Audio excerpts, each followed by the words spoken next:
Welcome to the Sacred Heart Share-A-Thon on the Carolina Catholic Media Network.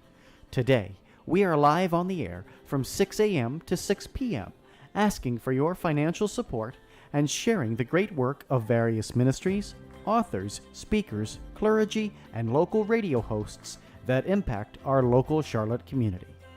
Carolina Catholic Media Network is 100% listener supported, and we need your financial support to continue broadcasting the truth of Jesus Christ. Call 1-800-857-2909. That's 1-800-857-2909 to make your tax-deductible pledge. Operators are standing by right now to take your call, or you can donate online at carolinacatholicmedia.org. Thank you for your loyal listenership. We hope you enjoy this special Sacred Heart Share-A-Thon program.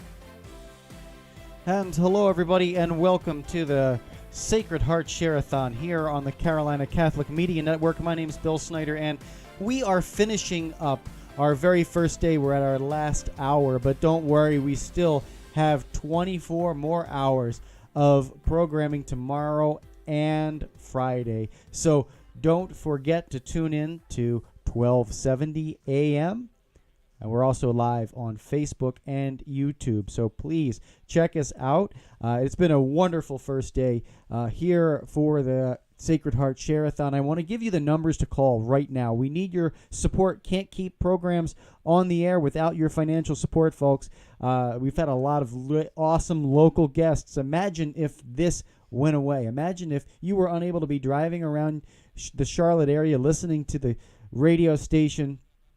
Imagine if that just disappeared.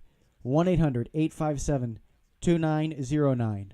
1-800-857-2909 to make your tax-deductible donation right now. You can also donate online at carolinacatholicmedia.org and inside the mobile app. But right now, we have a wonderful guest with us. His name is Dr. Matthew Harrison, and he is an abortion pill pioneer. And we're so excited to have Dr. Harrison with us. And so, Dr. Harrison, I'll let you take it away for this hour. It's just a pleasure to have you. Thanks, Bill. Great to be here. I'll correct you right off the start. Abortion pill reversal pioneer, because I don't like the abortion pill. Oh, yes, that's right. That's right. So, but yeah, very blessed to be a part of that and to be a part of this today. So I'm excited to share some of the things that are going on in the pro-life community in the Charlotte diocese.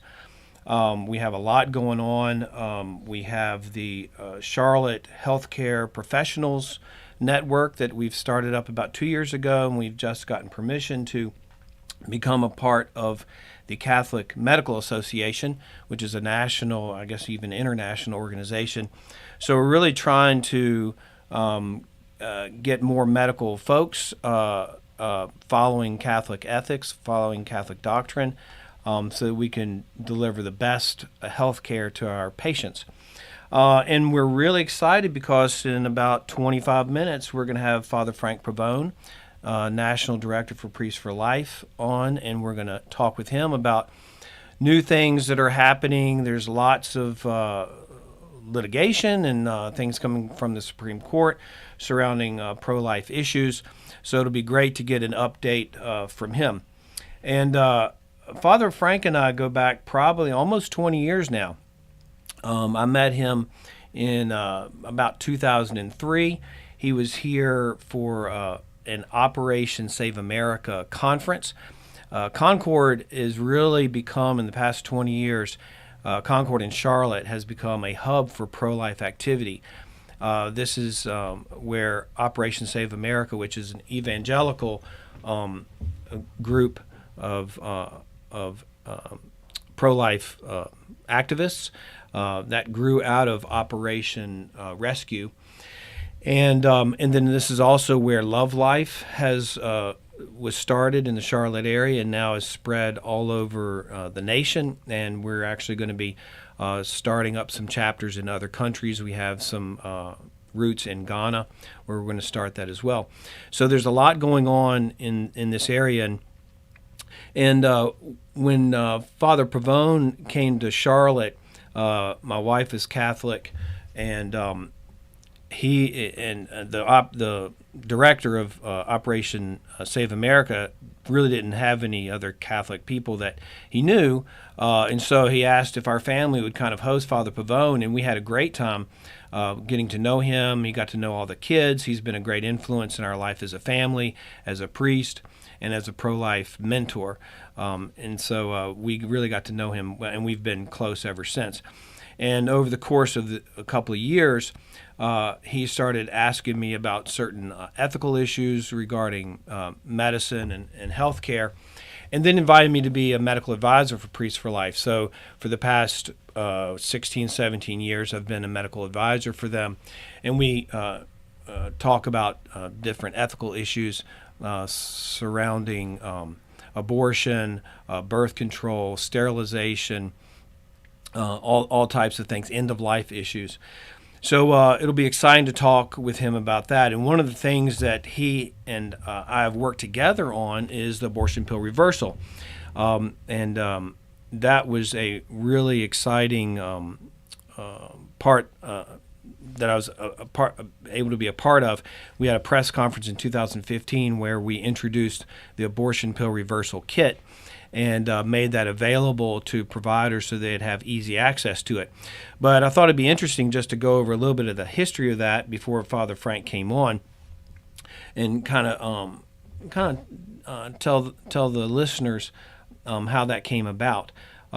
In 2006, I had a office in Concord, just north of Charlotte. We did inpatient, outpatient obstetrics. And Dr. Danny Holland, my partner in the practice, was a Creighton fertility instructor, practitioner. And we had progesterone in the office where we did ethically acceptable fertility treatments. And one day I was in the office and I got a call from the local crisis pregnancy center saying that a young lady had come in there, had taken the abortion pill, and immediately regretted it. She had heard, did not get to hear the heartbeat or see the ultrasound, but they did an ultrasound and found out that she was 7.5 weeks pregnant. Prior to that, her boyfriend had said that he would support her and the baby, but once she became pregnant, he wanted her to get an abortion, and that pretty much ended their relationship. She went to get the abortion, but was very torn about it. After she took the abortion pill, she went out in the parking lot. She immediately regretted it, wanted to try to throw up the pill or get it out of her system, but couldn't. So she went home for 24 hours. She just suffered with what she had done. She finally went to her mother, who's a great person, a great woman, and was very supportive. Her boyfriend had said, "Oh, your mom's going to kick you out. Your parents will kick you out. You won't get to go to school. You won't do any of the things that you've ever dreamed of doing. That's why you need to get this abortion." But her mother and father were very supportive, took her to the crisis pregnancy center. And so when they called and said, is there anything we can do? I had no idea. I said, just come to the office and we'll talk about it. So she came over, a great young lady. She was, like I said, 7.5 weeks pregnant, had taken the abortion pill 36 hours earlier. And I really had no idea what to do. This is not the type of thing they teach you in medical school. But I stepped out of the room where I had talked with her, essentially went to my office, literally prayed, looked at my physician desk reference, reviewed how RU46, the abortion pill, works. And it works by blocking progesterone. And I'd done some research in receptor biology prior to going to medical school. And I really knew that the relationship between progesterone and its receptors, if you put something in there to block that receptor, it's not going to be 100% all the time, but you might be able to outcompete that blocking medication by giving more progesterone. So I brought this idea to her and said, if we have progesterone here in the office, it's bioidentical progesterone. It's not synthetic. It's something that has been used for years in fertility in pregnant women, has been deemed safe and effective, and doesn't really have any problems with birth defects in babies. Do you want to try it? Because I have no idea whether it'll work or not. But she did. She wanted to do anything she could. So that's what we did. We gave her an injection of progesterone, and was hoping and praying that this would stop the effects of the abortion pill RE46. She left the office. That was a Thursday. Friday night, we got a call that she was starting to bleed, so we thought for sure that the abortion was completing. So we asked her to go to the emergency room. We knew the emergency room doctors there. We knew that they would support us and would help her in any way they could. When she went to the emergency room, fortunately, they did an ultrasound. She got to see the baby for the first time, the heartbeat, and she was thrilled. They did see a little hemorrhagic cyst, which tells me that the abortion pill was working, was starting to separate the lining of the placenta. But they said go home and hope for the best. So she did. She came back into the office Monday morning. She had stopped bleeding. We rechecked her, and she still had a heartbeat. We gave her more progesterone, continued progesterone protocol up until she was around halfway through her pregnancy. And she, at 40 weeks, delivered a perfectly healthy baby, perfectly healthy placenta. And that baby, Kaylee, now is about 16 years old, just turned 15, I guess, back in March. And so that was the very first abortion pill reversal baby. So I took this information. I followed that little baby until she was several years old after we closed our practice, but have still been in touch, and she's still doing great. I took this information to Father Pavone, and he was the first to say, listen, Matt, you need to write this protocol up. We need to get this information out. But it was still brand new. I still didn't know whether it was a fluke. I didn't know how this would be received by the medical community. I'm a family practice doctor that does obstetrics. I'm not an OBGYN, and so I had some fear regarding that. And but over time, people started hearing about the protocol, calling me from different countries, different states, and saying, how did you do this? What should I do? And the word got out, and we started to have more successful reversals. About 2 years later, on his own, George Delgado, out in San Diego, figured the same thing out, that progesterone could reverse the abortion pill. So he had a successful reversal, and then he and Mary Davenport published a case study report in the Annals of Pharmacotherapy in November of 2012, describing 6 case studies where women had reversed their abortions. 4 of those survived, 2 did not, so it came out to about 66%. So, but the conclusions, of course, very small numbers, not any type of controlled study, but really the conclusion is this is something that we need to look into. So then we started collecting data, and more people started using it, and people started to actually change the protocol because a lot of people didn't have injectable progesterone, or women didn't like to have the shots, and sometimes they were just taking the pills. So another study was released in 2018 in the Issues in Law and Medicine, where 547 women were in the study. 48% was the overall success rate of reversal, but of the women who took the shots correctly through the entire protocol or took the pill correctly through the entire protocol, the injections gave us a 64% success rate, a 68% success rate for the tablets. So we were very excited about that. And that really started to get us a lot more, popularity among the medical community. So I want to interrupt that right there for a little commercial for our Share-A-Thon pledge drive. I want to remind you that the phone number to call in and donate is 1-800-857-2909. Again, 1-800-857-2909. And donations can be made online at carolinacatholicmedia.org, all one word. All donations are tax deductible, and the Share-A-Thon is today through June 22nd through the 24th, 6 a.m. to 6 p.m. We have some great gifts for people who are making some donations. For a one-time gift of $50 or more, a copy of An Accountable American by Lisa Feely. We also, Father Mark Lawler graciously gave us 3 of these books, which we can also do for a $50 gift. We have a copy of Hearts Burning Within Us by Patchwork Heart Ministry. For a one-time gift of $70 or more, $75 or more, a Wingate University men's polo. We have some sizes, different sizes while supplies last. For a one-time gift of $20, a copy of the Contemplative Stations of the Cross, easier read than said, by Patchwork Heart Ministries. That we have that available in English and Spanish. And also for a one-time gift of $30, a copy of a Contemplative Las Posadas Advent Devotional, also available in English and Spanish.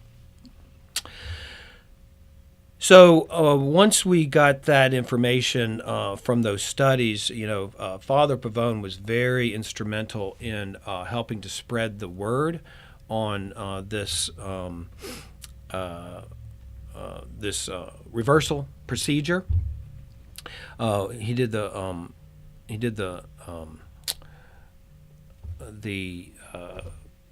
national press release in 2015. And then whenever we were having talks at Heartbeat International and different conferences, we were able to share this information with other healthcare providers and give talks on this many, many times. Heartbeat International in 2016 took over our hotline, and because it was really getting overwhelming how many calls were coming in, we had nurses staffing this. They were all volunteers. And Heartbeat International has a very large footprint with crisis pregnancies all over the world, about 2,500 of those in different countries all over the world. So they took that over in 2016. I'm so grateful for that because it's really spread the word and the availability of abortion pill reversal in our states and all over the world. At this time, we have had reversals in 50 states and in 65 countries. We have over 1,100 providers worldwide. Over 3,000 babies have been born from abortion pill reversal without complications. And what's really going to be interesting to see over the years is, of course, the oldest abortion pill reversal baby is 15 now. We are going to see a wave of abortion pill reversal survival babies and children that are growing, knowing that our government and our medical community was perfectly fine with aborting them, and they are going to be a voice for the voiceless, and I think they're going to make a really big difference in our culture of pro-life medicine and the way that people look at unplanned pregnancies. And now we are facing teleabortions. So now we have teleabortions where people in remote areas are pregnant and want to have abortion pills mailed to them, or they are at a clinic which has an ultrasound and they have a little locked drawer where a provider will be on a screen, kind of telemedicine type of style, and they'll decide whether or not this person qualifies to take the abortion pill, and then the drawer pops open, they take it. These are extremely dangerous, extremely dangerous. For one thing, the ultrasounds have to confirm that there's not an ectopic pregnancy, and so we already know that is, even in normal legal abortion clinics, many times ultrasounds are not being done to confirm where a baby is. So if you have an ectopic pregnancy that is outside of the womb and then you give the abortion pill, this woman could bleed to death, she could have infection, she could absolutely die. But the other issue is that these people are in remote areas, and oftentimes you have very, very heavy bleeding and complications from abortion pill or medical abortions. And so they're somewhere where they cannot get to a hospital quickly. And that becomes a big issue too. So we can see that it's not really about women's health care, but it's really about abortion. And this is something that we are going to fight. Megan Bloom is with My Doctor, or My Catholic Doctor, and she's going to be on a show, believe, Friday morning. And she, with Elizabeth Harris, will be talking about things that are going on in Western North Carolina. But I'll be working with her on trying to provide safe and effective abortion pill reversals in situations where women have had tele-abortions, essentially, where they're getting RE46 through the mail or online. So lots going on here, very exciting stuff. We have a lot of legislation that's going out through a bunch of states supporting informed consent for women who are getting abortions. I'm not a big fan of legislating abortion any more than I'm a fan of legislating murder. I think that all abortions should be outlawed and we should get rid of them totally.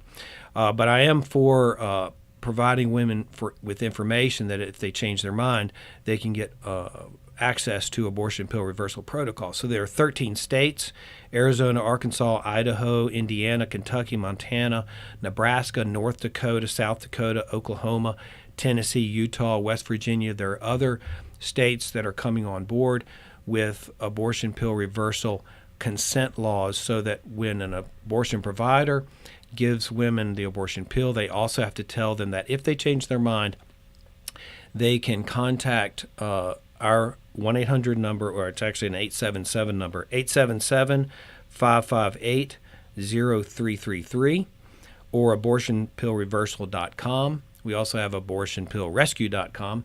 All of those things will get women to help some caring providers that will see them hopefully within an hour to reverse their abortions. We have mobile apps, different platforms through social media to get folks on board with this. So I think we'll wrap up this segment, step away for a moment, and when we come back, we will have Father Frank Pavone with us.